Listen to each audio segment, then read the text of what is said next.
¿Qué tal, mis amigos y mis hermanos de los 6, 7 continentes de habla hispana? Cuánto gusto en encontrarnos y en tener el privilegio de saludarles para desarrollar un tema sumamente importante que tiene que ver con la experiencia de un hombre miembro del Sanedrín llamado José de Arimatea. ¿Quién era José de Arimatea? De acuerdo con leyendas medievales, José de Arimatea era hermano menor de Joaquín,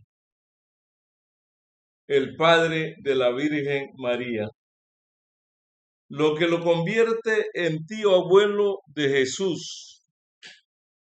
Se convirtió en tutor de Jesús después de la temprana muerte de José, el esposo de María.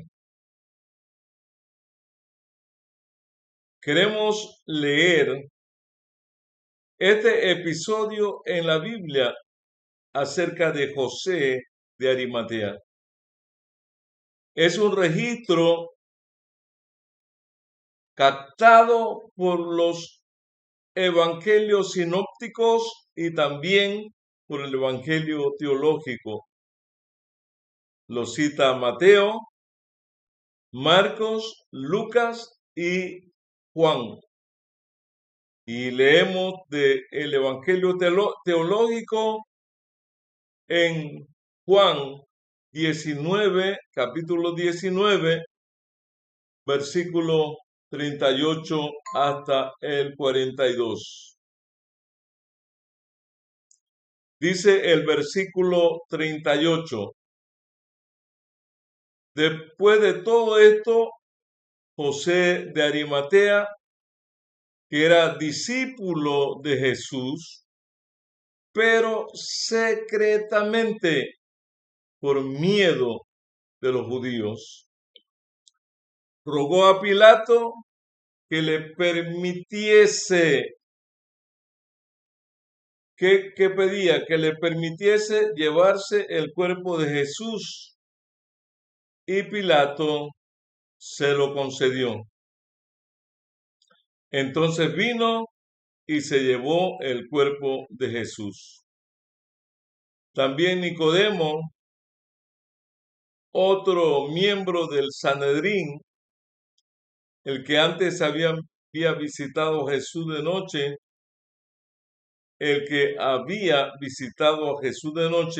vino trayendo un compuesto de mirra y de aloes, como 100 libras. O sea que los caballeros no eran tan arrematados, tan pobres, tenían suficiente dinero. Nicodemo era rico y José de Arimatea de alguna forma también era rico. Verso 40. Tomaron pues el cuerpo de Jesús, y ahora hablan en plural, y lo envolvieron en lienzos con especias aromáticas, según es costumbre sepultar entre los judíos. El versículo 41. Y en el lugar donde había sido crucificado había un huerto, y en el huerto un sepulcro nuevo, en el cual aún no había sido puesto ninguno.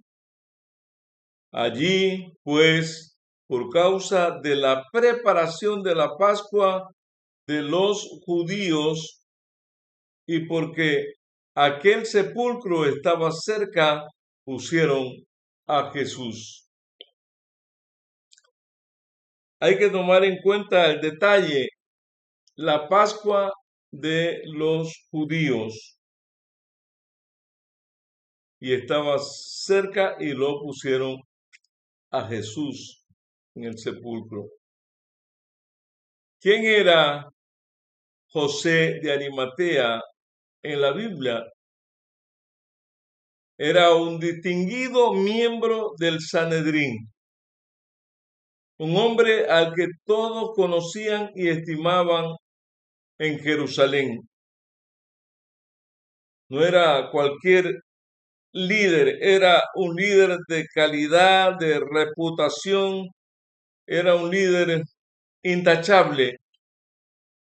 Este resumen fue construido con ayuda después de estas cosas, José de Arimatea, que era discípulo de Jesús, aunque en secreto, por miedo de los judíos, pidió permiso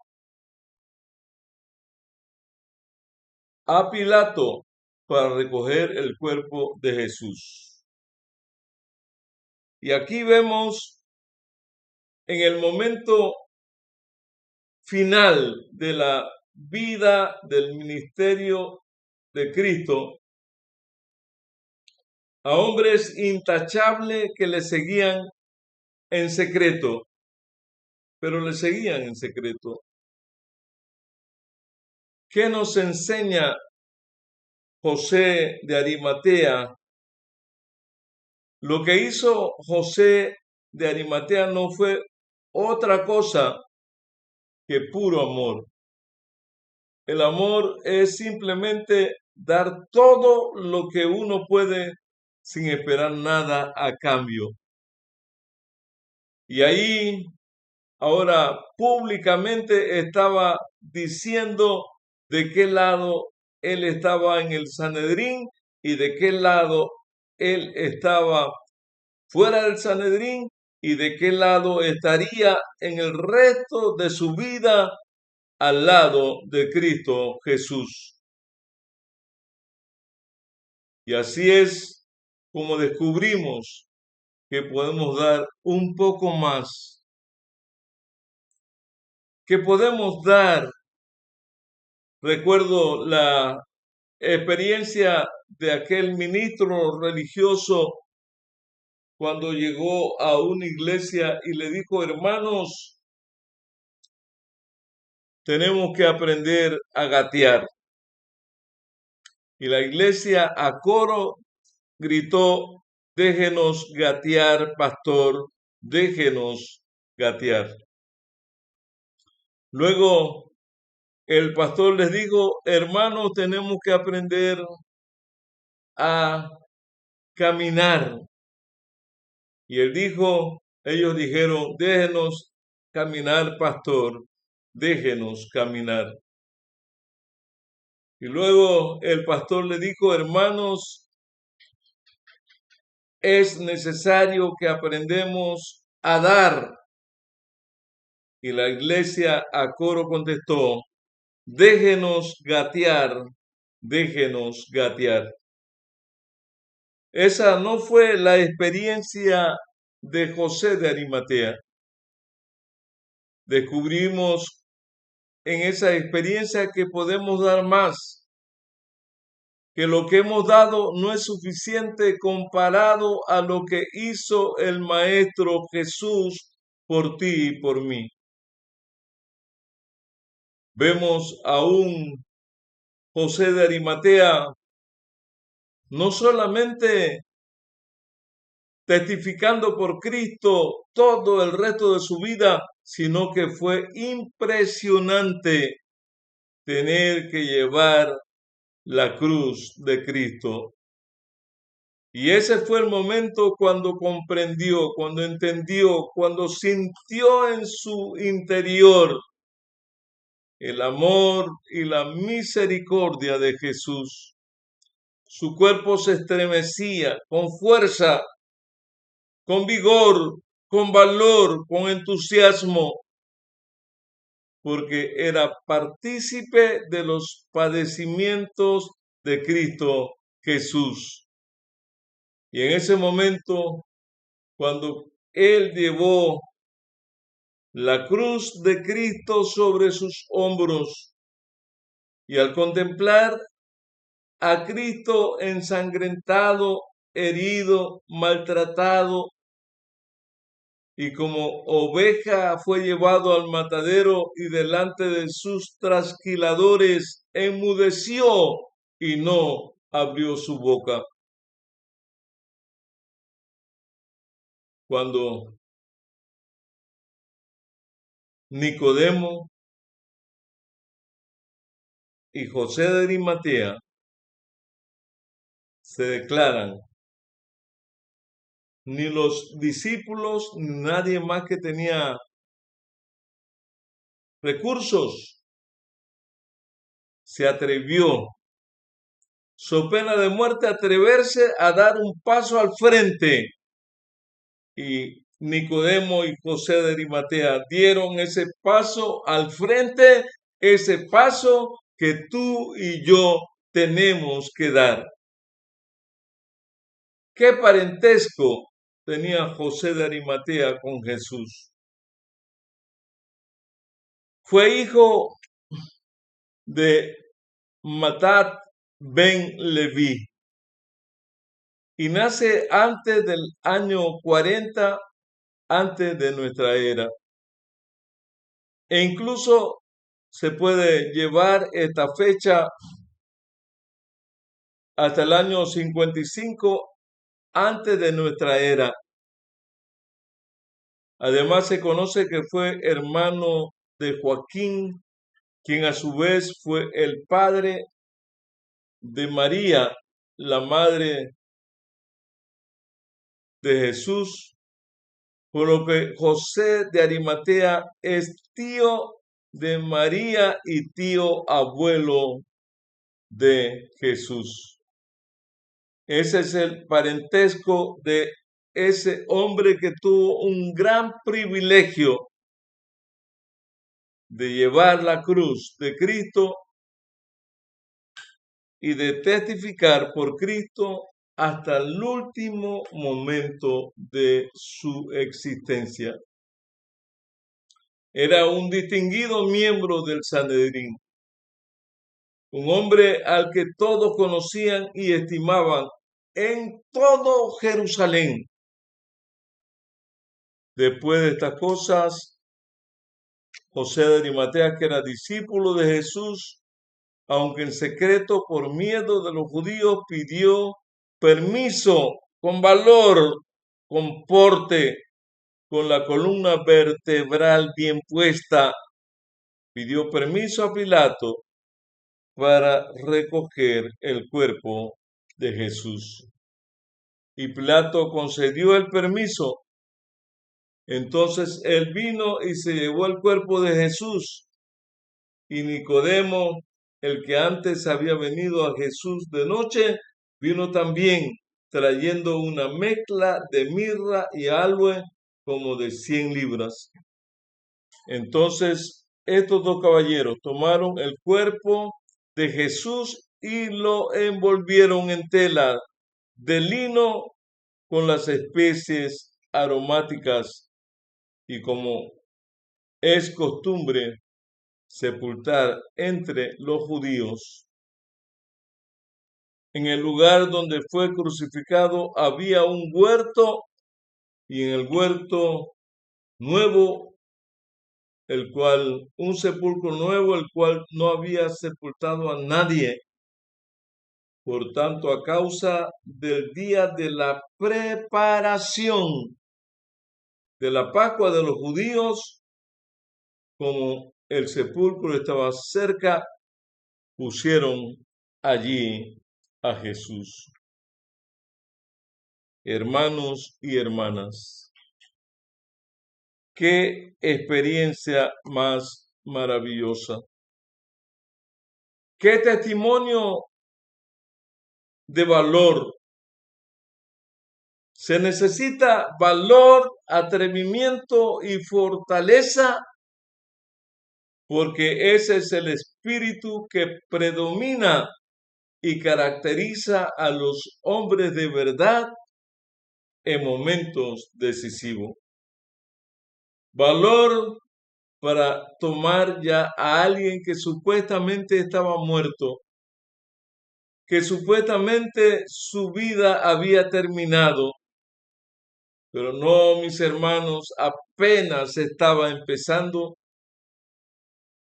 y fue suficiente con llevar la cruz de Cristo y fue suficiente con escuchar Nicodemo a Jesús para seguirle ya en público, ya no más en secreto. Ahora con valor y atrevimiento tomaron el cuerpo de Jesús, lo embalsamaron, le colocaron lo que le colocaban los judíos,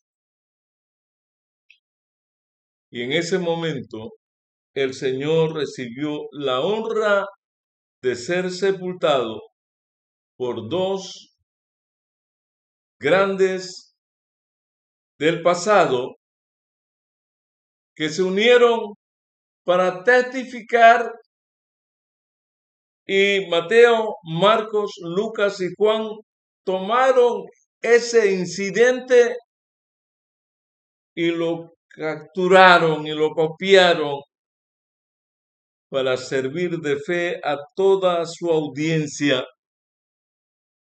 Amigo, amiga que me escuchas, llegará el momento cuando tú tienes que tomar una decisión por Cristo. Tiene que dar un testimonio público de su fe en Cristo, de que ha renunciado al mundo y a sus caminos pecaminosos y que te consagras solamente para Él, que tu vida es una carta leída por los hombres y lo que leen es una vida de justificación, una vida de santificación y un signo de interrogación, porque pronto vendrá una vida de glorificación con Cristo viviendo por la eternidad. No importa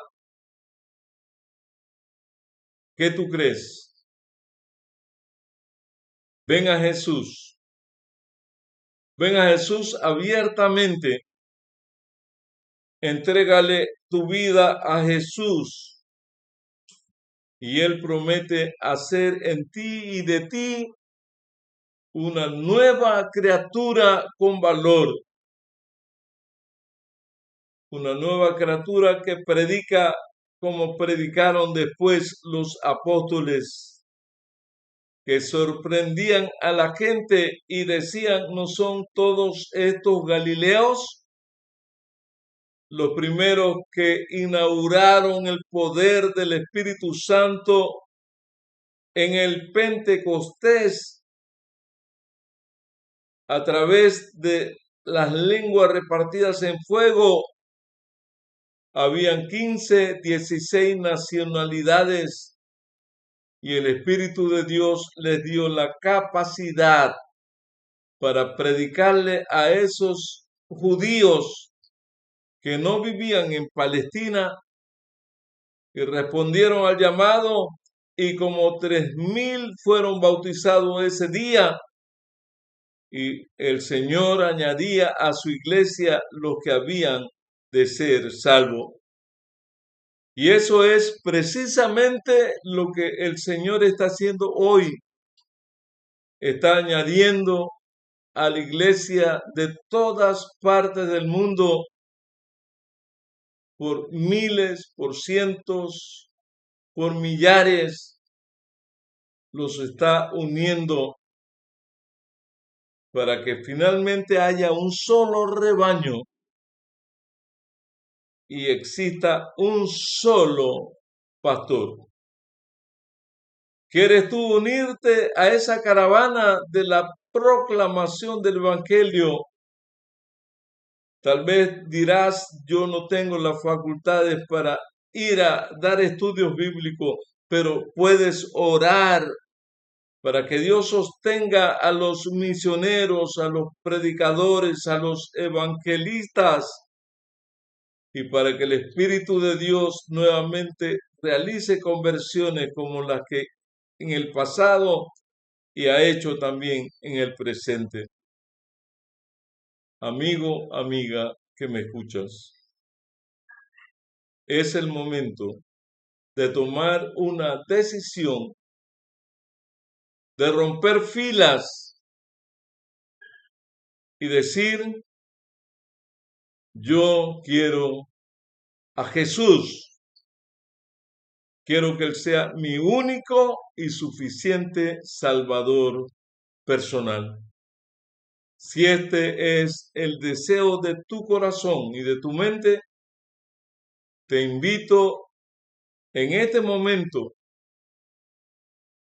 que cierres los ojos conmigo y que elevemos una oración. Dios y Padre nuestro que estás en los cielos, santificado y glorificado sea tu nombre. Venimos ante ti en el nombre del Señor Jesús, quien nos ha perdonado, nos ha justificado y nos ha santificado, quien nos ha presentado delante de ti como que si nunca hubiésemos pecado. Aquel que murió en la cruz y quien dijo: por sus llagas fuimos nosotros curados. Igualmente, Padre, te pedimos que el Espíritu Santo, que no es una fuerza ni es un poder, que es una persona, tome nuestra imperfecta oración.